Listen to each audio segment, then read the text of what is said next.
Off the back of a massive day at Sha Tin. Of course, it was Champions Day on Sunday. We return to Sha Tin on a Wednesday night for an 8-race programme on the all-weather surface. Our feature race being the Victoria Racing Club Trophy. Very warm welcome to the show. I'm Andrew Lejeune, joined here in the studio by our form analyst Paul Lally and race caller Brett Davis as well. Brett, you come down after Sunday yet? It's taken a while, Andrew. I think everybody's taking a bit of time to sort of wind down, but, you know, the next meeting comes up quickly. We're back to Sha Tin, as you mentioned. All weather. It'll be a testing program for horse rider and punter, I feel, but there'll be value there to be found. A few jackpots Paul will highlight on, but, yeah, it was a great weekend. We'll touch on it more shortly. We will indeed. Yeah, Paul, a couple of jackpots and some, as always, some interesting horses trying the surface for the first time. Yeah, they're always good, these horses. They just add a little bit more intrigue into the race, and indeed, because they haven't raced on it. We've seen them sort of gallop on it in the morning, so you get a little bit of an indication there.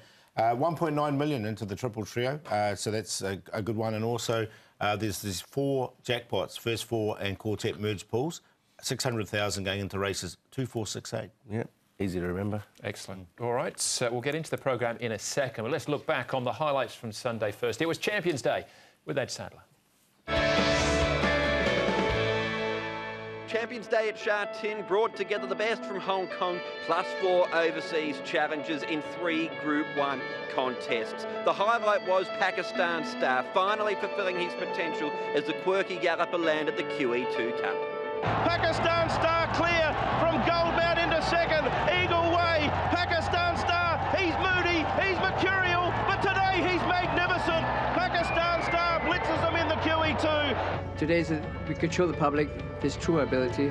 This horse last year should have won it too, if the pace was on, but so many complications along the way. But soon enough, this horse has proven himself as a Group 1 horse. And right now, for the rest of the season, there's only one race left he can go. It's the Champion Cheddar Cup. And besides that, I will work it out with my owner, see where we can take this horse to. Maybe to the Royal Ascot or something. Of the fancy runners behind Pakistan Star, John Size said that Derby winner Pinghai Star would be set for a spell after finishing 4th in the race. Race favourite Time Warp faded to finish last, with his rider Zach Purton suggesting to the stewards that his track record-breaking effort to win the Hong Kong Gold Cup in February may have taken more out of the horse than initially thought. Prior to that, Purton was on board iVictory in the Chairman Sprint Prize as the 4-year-old relished the step up in class to Group 1 level and led home a stable trio for John Size. iVictory keeps finding. Mr. Stunning is lifting with Beat the Clock. iVictory in front from Mr. Stunning, and a new star is born. Fourthly, I've been able to get on him and at the right time. You never know they're going to step up to this grade until you put them out there against it, as I've touched on before. But you know, the race was set up for him to be able to produce his best today, and he's done that. You know, he's still lightly raced, so hopefully he can continue to improve. Beauty Generation brought up his 3rd Group 1 win for the season when successful in the Champions Mile, the first of the Group 1 events. In doing so, he joined the likes of Good Barber, Abel Friend and Morris in completing the Hong Kong Mile Champions Mile double and put himself in the prime position to be crowned Horse of the Year this season. Beauty Generation, 150 to go in full flight. Western Express, Singapore Sling, Pingwu Spark, Southern Legend. Beauty Generation clear from Western Express. What a sensational season he's had. He's done everything right. As we know, if he can get his own way in front, he's a real grinder at the very highest level. Wow, is he the iron horse of racing? Future plans for Beauty Generation are yet to be finalised, but place getters Western Express and Southern Legend are both possible candidates to represent Hong Kong overseas in the final few months of the season. A crowd of over 48,000 fans were on hand for the 3 Group 1s on Champions Day, with the final Group 1 for the season, the Standard Chartered Champions and Cheddar Cup, due to be run on May 27. Yeah, Zach with 2 Group 1s, the one on iVictory, absolutely stunning. But William Buick, that's his first win at Sha Tin. It's a pretty good race to do it in. What a way to do it, Andrew. There were so many highlights, really. It was a massive week, a massive build-up, and I don't think anybody was let down. The club obviously trying to build Champions Day going forward, and I think they had a pretty good result. As you said with Zach, 2 Group 1s out of the 3. The battle between he and Joe is probably about round 8. Joe's got a few in, but Zach's got a couple of hard sort of jabs in late, hasn't he, to sort of make it a real tussle. for the last couple of months, Paul. Yeah, it looks that way, doesn't it? It's going to be interesting last couple of months because they'll be both chasing all these rides as well, and yeah, no, it'll be good. You'll see Zach down to that 120 a few times, I think, as well. Yeah. No, it'll be a good battle between the two. And obviously what will happen with the horses that were successful on the day, Andrew, where they might go now is always a big question. There's lots of nice races around the world for some of them. There are, yeah, but options domestically, as John Size was alluding to with Ping Hai Star. Bit of late mail coming through now. Might be few and far between, but iVictory got 21 for that win. He's now the joint top-rated, along with his stablemates, DB Pin and Mr. Stunning. Singapore Sling, big effort. And Wishful Thinker as well in beating Hot King Prawn, got 10 too. Yep. And Land Grant. Young Victor Wong had a fabulous day too. He's only been riding, what, for a month, 6 weeks? Yep. Already up to 6 winners. And I think it might just continue now with the £10 claim being gold. We've often mentioned it. He rode a couple, and he rode his first one for Tony Millard, as you made a point of on the day, Andrew. And what else but you, I thought, was quite strong, 3 wide all the way, wasn't he? And, he went up 7, as you can see there. There was definitely a little bit of chatter about the track potentially being a little bit biased towards those on the front, but there were some very good horses that came from the back as well. Wishful Thinker was obviously one, and there were a couple, of course. Gold Mount ran a huge race, and Eagle Way in the Cup too. Absolutely, yeah. It's all right. Well, those are the big winners on the weekend. What about some horses to follow? See if we can find you some winners for the future.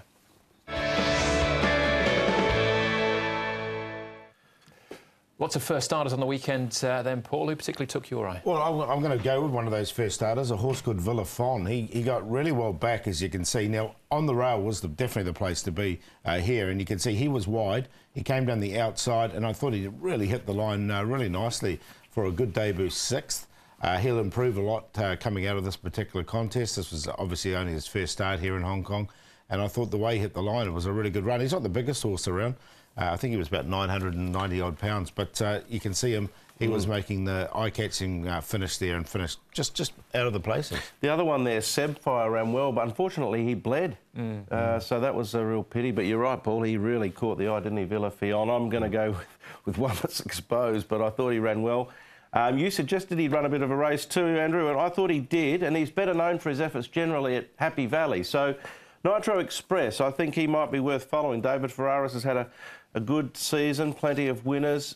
When he comes back to the Valley, I think might be the time that he strikes. He ran a good race here. It was a competitive day all afternoon. The races were very strong. Obviously, Right Call led and dictated, but just the way he closed off there, he's often been a horse that's done his best racing in the second parts of his campaign, so he'll do for me. All right, I might be in a race too soon then. I'm looking to the second last race on the programme. This is Empton down on the rails. This is the Hot King Prawn race. Wishful Thinker, big effort from him in the white jacket, just looking for some room at the back there, head up in the air. Where's the gap? Where's the gap? But Empton down the rail. The other one, Summer Passage, going backwards in the green jacket. He was the other first start here. They both got group form from Australia and New Zealand. Summer Passage was a Group 1 winner as a 2-year-old. First up here, and I think there'll be certainly something to come. They probably needed the experience and the outing on this occasion, but this was a good race to start off in, and I'd expect them to improve slowly. Eptiment trained by Casper founds Olivia Deleuze in the saddle. There'll be a lot of good form to come out of that meeting overall, I think. It was really well punted too, Eptiment, that day. There was a lot of money. Yeah, 24s into 10s. Right. All right, we'll keep an eye on him. As far as this meeting is concerned, back at Sha Tin, we won't be seeing Elite Power. He's replaced by Faithful Boy. Keith Young will get the leg up on him. In race number 4, our feature, Dr. Win-Win is out, not replaced. 8 of them go around in the 4th. And in race number 8, Sir Red-a-Lot is out. Best Step now gets a start. Neil Callan in the saddle. So 8 races on the all-weather. We're up to meeting even number 68 of the season. First event, Class 5 over the 1,200 metres. 5 Stars Agent, a course and distance winner in February. Everstrong, last start course and distance winner. He's 1 from 1 on the surface. Rochford goes down in class. Visor goes back on. Blinkers go on. Invincible for the first time. Regency Honey all-weather for the first time. Rugby Diamond roll forward from barrier 6 with £10 off. And Catch Me If You Can, he was 4th to Rainbow Gold course and distance last time out. We kick off with a quality Class 5, 1,200 metres. There'll be plenty of pace early. Rochford's an interesting runner because he's trialled well going into this with the visor on and obviously gets the drop in grade. Everstrong was a last start winner leading all the way. We know Happy Sounds got pace.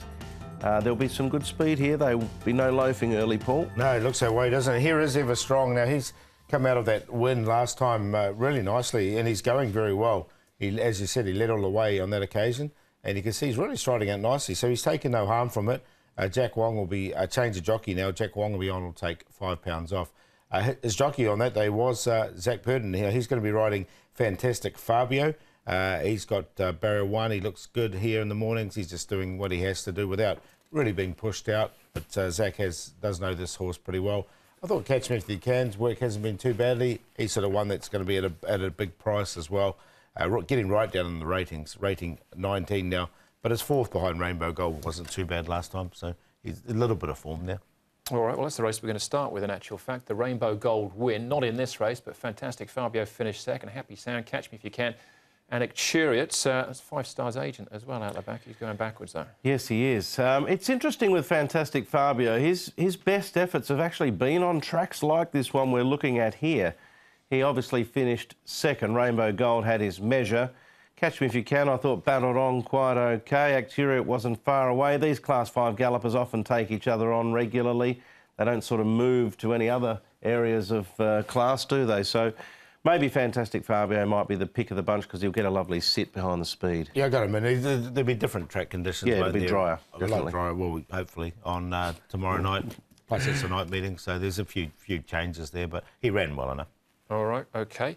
Everstrong was a last start winner. Paul touched on this in track work. Zach Purden was on fire this day when all the races on the dirt bounced the front dictated. Yeah, it was a really well-rated ride here from Zach Purden, and he got the horse going nicely. Now, he will have a £5 claim. He's got a low barrier draw once again, so I'm guessing the tactics will be the same. Now, we did see that speed map, and it could be a little bit harder. Now, 5 Stars agent, he finishes midfield, and Rugby Diamond missed the start on this occasion. If he does ping along, he can put a bit of pressure on him. Yeah, well, I didn't mention him in the speed map, Rugby Diamond, so that just adds more power to it. They only ran 1:10.2 there. It was a good win, but there wasn't a lot of time on the clock. Having said that, he is a winner without penalty with that claim, so he's in the tips for me. All right, OK. What about Rochford? Now, this is just at the trials, but he drops in class. The headgear goes back on. The horse in the green jacket is Classic Emperor. Who's just coming back off a Dubai campaign. We'll see him later. Yeah, I don't know if Classic Emperor's going as well now as he was earlier in the season. But you can see he's a lot higher rated and he's being pushed out here.